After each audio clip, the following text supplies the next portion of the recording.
जय हिंद दोस्तों, आप सभी का स्वागत है अपने यूट्यूब चैनल पिंकू फौजी के अंदर। आज का हम टारगेट डिसाइड करेंगे और जो मैं टारगेट दे रहा हूँ उसमें रिवीजन का टाइम भी दे रहा हूँ आप लोगों को।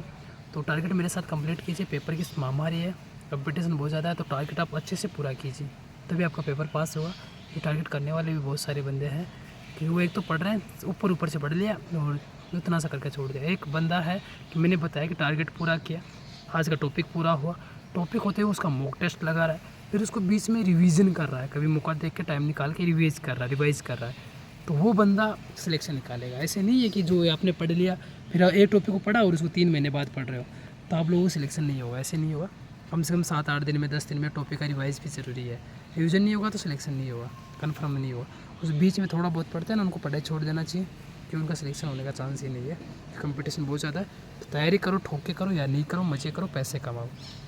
चलो आज का टारगेट स्टार्ट करते हैं। हम पढ़ रहे थे कि जीके में आपको क्या करना है कि भारत का विविध टॉपिक स्टार्ट किया था, तो मैं आपको 3 दिन दूंगा।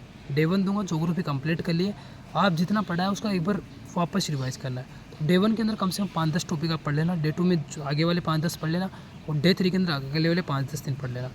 3 दिन के अंदर क्या करना, ज्योग्राफी जितनी पढ़ी है उसको ऊपर से हम पढ़ लेंगे एक बार वापस से, तो हमारा रिविजन ज्योग्राफी का हो जाएगा, तो हमारे वापस से सारे कंसेप्ट क्लियर हो जाएंगे, तो दिक्कत नहीं आएगा। तो डे 1 है आपका ज्योग्राफी का रिवीजन करने का, तो अच्छे से रिवीजन करो डे 1 को, ठीक है। नोट्स बना रहे हो तो ठीक है, बाकी किसी बुक से पढ़ रहे हो तो भी ठीक है, और अपनी इच्छा से किसी यूट्यूब से पढ़ रहे हो तो भी ठीक है, किसी का कोर्स ले रखा है तो भी ठीक है, आपके जैसे मूड करें वैसे कर लें। मैथ में हमारा चल रहा था रीजनिंग का टॉपिक, उसका मैथ में चल रहा था हमारा परसेंटेज का टॉपिक। आज परसेंटेज का 7 पढ़ लिया था, तो आज 8 टाइप ऑफ आर्ट का लेना। कुछ बोलेंगे टाइप आर्ट होते नहीं है, तो मैं टाइप आर्ट दिखा दूंगा कितने होते हैं कि नहीं होते। बाकी आप टाइप आर्ट तक नहीं होता तो जितना देर का उसने टाइप को रिवाइज करते, पहले वाले जो टाइप पढ़े हैं परसेंटेज को उसका रिवाइजन जरूर करना साथ में, तभी अगले वाला कंसेप्ट क्लियर होगा। ऐसे नहीं कि पहला कंसेप्ट आपने 8 दिन पहले पढ़ा था और आज पढ़ोगे तो वो क्लियर नहीं होगा। साथ में डेली का डेली पढ़ते रहो पूरे कंसेप्ट को, चाहे पढ़ो आप 10 मिनट 15 मिनट से देखो ही उनको, लेकिन देखना ज़रूरी है आप लोगों को ज़रूर। तो परसेंटेज वाला टॉपिक आज कर लेना, 2-3 दिन और दूंगा, 10 दिन दूंगा परसेंटेज में। बाद में परसेंटेज में क्वेश्चन आता है इसलिए दे रहा हूँ, बाद में बाकी आगे वाली जो परसेंटेज उनमें ज़्यादा टाइम ख़राब नहीं करूँगा, लाभ आने में और बट्टा वगैरह जो डिस्काउंट वगैरह में इनमें एक 2 दिन ही आप लोगों को दूंगा। जीके का आप लोग कर लिया है, जीके का आपको बता देता हूँ क्या पढ़ना है। तो जीके का बता दिया कि डे 1 है, इसके अंदर रिवीजन करना है ज्योग्राफी का, 3 दिन में आपको कैसे भी करके पूरा ज्योग्राफी का रिवीजन करना है। मैथ में बता दिया परसेंटेज पढ़ना है। रीजनिंग में आपको क्या पढ़ना है, रीजनिंग में आप लोगों को पढ़ना है मिरर एंड दर्पण का जो टाइप आता है टाइप 1 कर लेना, क्योंकि मिरर एंड दर्पण से 100% क्वेश्चन आता है। कॉन्स्टेबल किसी भी एग्जाम में बैठ जाना, चाहे आरपीएफ का हो, चाहे दिल्ली पुलिस का हो, चाहे यूपी पुलिस का हो, चाहे ट्रेडमैन का हो, चाहे जीडी का हो, सब में क्वेश्चन आएगा।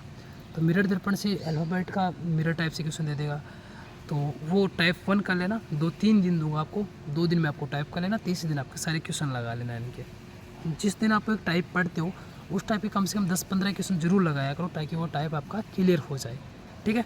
टाइम वेस्ट नहीं करना है उसमें। ऐसे नहीं कि टाइप पढ़ लिया, कुछ लोग देखता हूँ मैं बच्चे खासी रहता है, ऐसे आँख से पढ़ता है।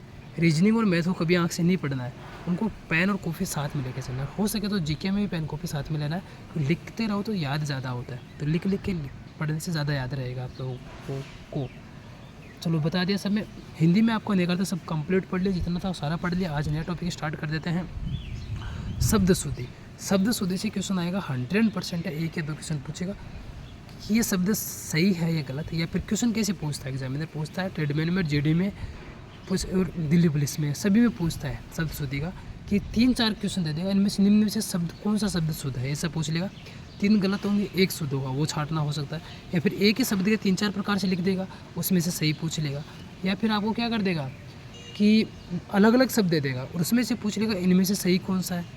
या फिर ऐसे दे देगा कि सारे आपको गलत दे देगा और उसमें एक सही दे देगा, या फिर सारे सही दे देगा और एक आपको गलत दे देगा, तो इसमें पूछेगा कि निम्न में से कौन सा गलत शब्द गलत लिखा हुआ है, ऐसे पूछ सकता है। तो शब्द शुद्धि का रोज़ शब्द शुद्धि का टॉपिक आता है, इसमें 5, 10, 15, 20 इतने टॉपिक पढ़े जाता है, उनको पढ़ना है और उनको साथ में लिखना जरूर। लिखोगे तभी आपको याद होगा, तभी आपको क्लियर होगा, ये चीज़ आपको स्पेशल याद रखना है। याद लिखोगे नहीं तो क्लियर नहीं होगा आपका टॉपिक, ठीक है। वीडियो अच्छा लग रहा है तो सारी सपोर्ट करना। जय हिंद भाइयों को, राम राम सभी साथियों को, जय हिंद साथियों।